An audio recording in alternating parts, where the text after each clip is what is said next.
Woi, ada pertanyaan dari Bang Akmal, teman dari Abang None Jakarta Timur. Oke, Bang Akmal nanya, kalau misalnya aku nggak suka sama hukum, bakal survive nggak ya? Nah, ini pertanyaannya berhubungan sama sebenarnya mata kuliah apa aja gitu kan sebenarnya yang di dijelaskan, dipelajarin di kriminologi UI gitu ya. Oke, kalau secara umum aku bisa bilang yang berhubungan sama hukum, ada mata kuliah namanya hukum gitu ya, sosiologi hukum, terus hukum acara pidana, hukum acara perdata, itu mungkin nggak sampai 10% dari seluruh mata kuliah yang ada di Departemen Kriminologi UI. Nah, tapi mungkin mata kuliah lain aku nggak perlu jelasin, teman-teman sebenarnya bisa lihat di website lagi di criminology.visip.ui.ac.id. Nah, itu teman-teman bisa lihat complete course structure-nya itu di sana, tapi aku jelasin dikit beberapa mata kuliah yang menurut aku menarik.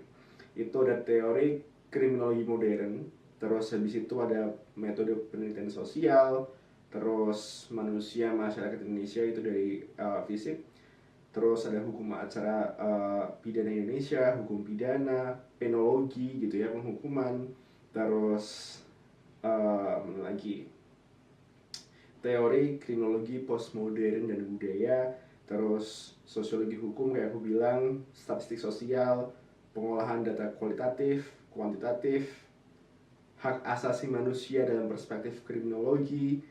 Huh, banyak banget.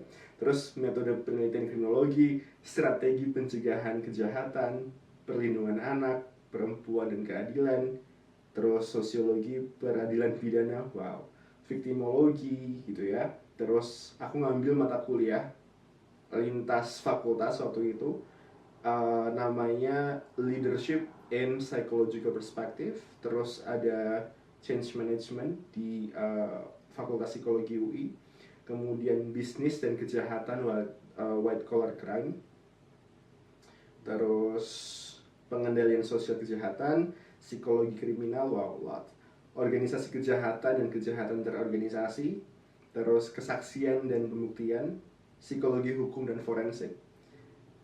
Latihan penelitian kriminologi ini bikin satu satu penelitian yang menjembatani ke skripsi atau tugas karya akhir.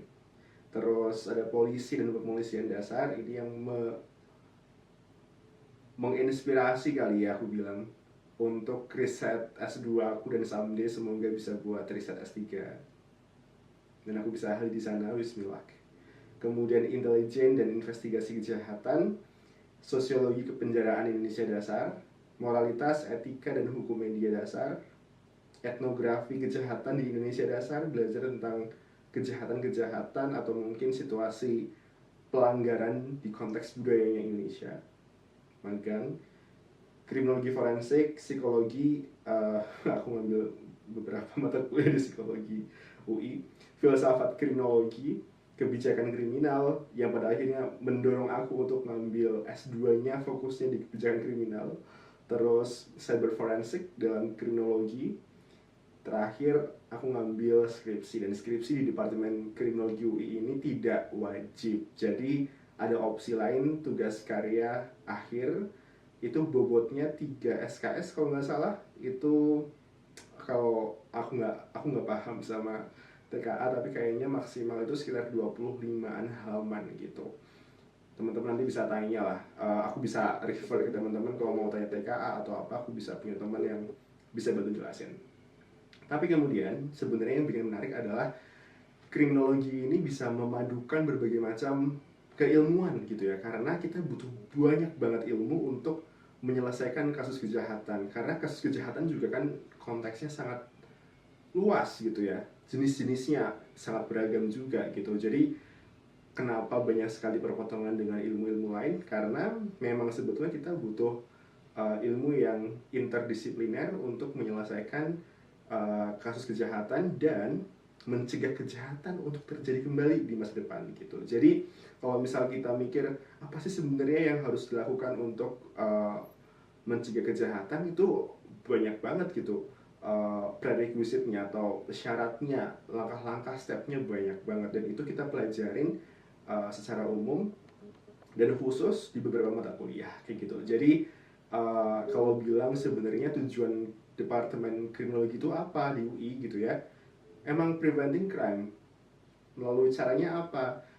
Social justice, dengan keadilan sosial. Makanya kalau misalnya bahas kejahatan apapun gitu ya, kita mau mencari solusi, solusinya bukan cuma oke, kita bikin sistem apa enggak, tapi pertama kali yang kita lakukan dilatih dengan baik di Departemen Kriminologi UI adalah mencari root cause-nya itu sebenarnya apa, dan dari situ kita bisa mencari elemen-elemen yang berhubungan dan mempengaruhi terjadinya masalah itu, dan kemudian menyelesaikan satu persatu dengan tools dan solusi yang kita pikirkan berbasis dengan evidence atau bukti gitu. Jadi aku seneng banget kenapa pada akhirnya juga aku tertarik sama mata kuliah yang berhubungan sama pencegahan kriminal, karena ternyata in the end the the main aim and objective of studying criminology is not limited to knowing the types of crime, how crimes happen, but in the end we have to prevent crimes in the future to happen. Like, share, and subscribe channel Angka.